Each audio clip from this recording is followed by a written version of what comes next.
Hi guys, welcome back to another book review. Today we're going to talk about The King of Frost and Shadow. This is by Jen L. Gray, and I did get this one as an ARC, but that's okay.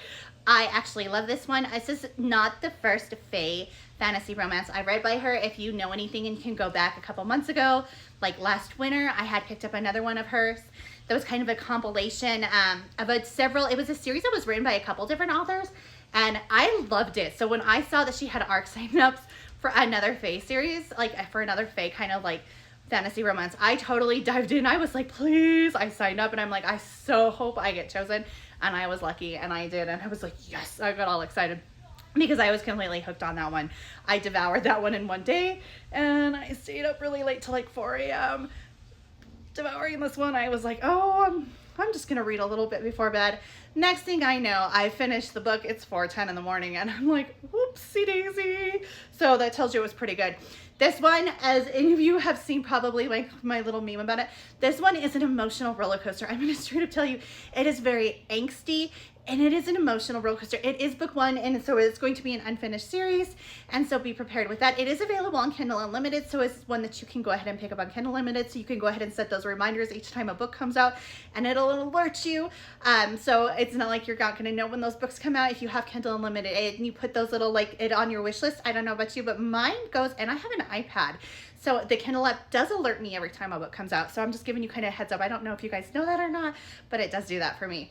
So going on from there, like I said, this one is an emotional one. It like totally tore me up. I'm not gonna tell you, I was so emotional on this one. Like at the end, I was bawling like a baby. I was so upset. I was crazy. Like a lot of through this one, like I was angry and I was frustrated, and I'm like, why?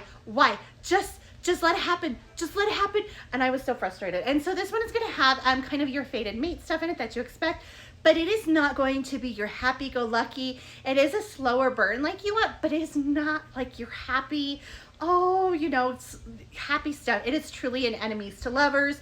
It is truly like really they struggle through it. It does have kind of your competition, you know, kind of like your games you got to compete in kind of stuff and kind of feel to it, but not the way that a lot of them, like the trials, the way that they're set up. It is going to be turned about way that you would not expect it to be. And man, like I said, just the way it's, I don't want to give a whole lot away because it's so good, and it could be easily given away. So I'm really trying to be very vague about it, but it's really good. Like I said, so you have basically I'm going to try to do this without giving away spoilers. So your overview is going to be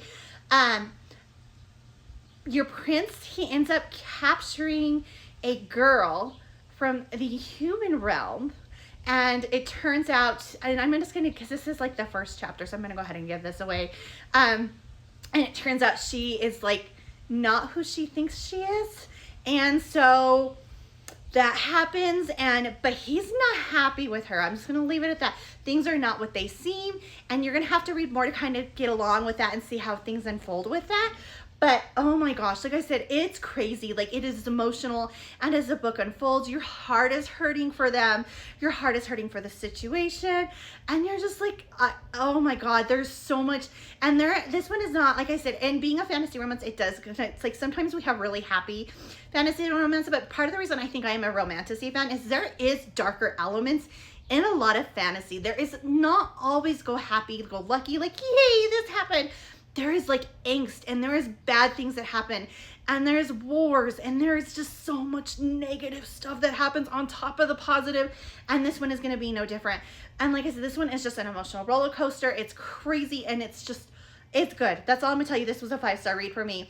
And if you love a good Fae fantasy romance, and you love those fated mates, and you are looking for something that is just gonna rip your heart out, or you're looking for a good fantasy romance series, or if you are just somebody who doesn't mind having book one and you're okay, you know, setting that little reminder so that when book two comes out, then go ahead and check this one out, because like I said, I love this one, and I think you might too.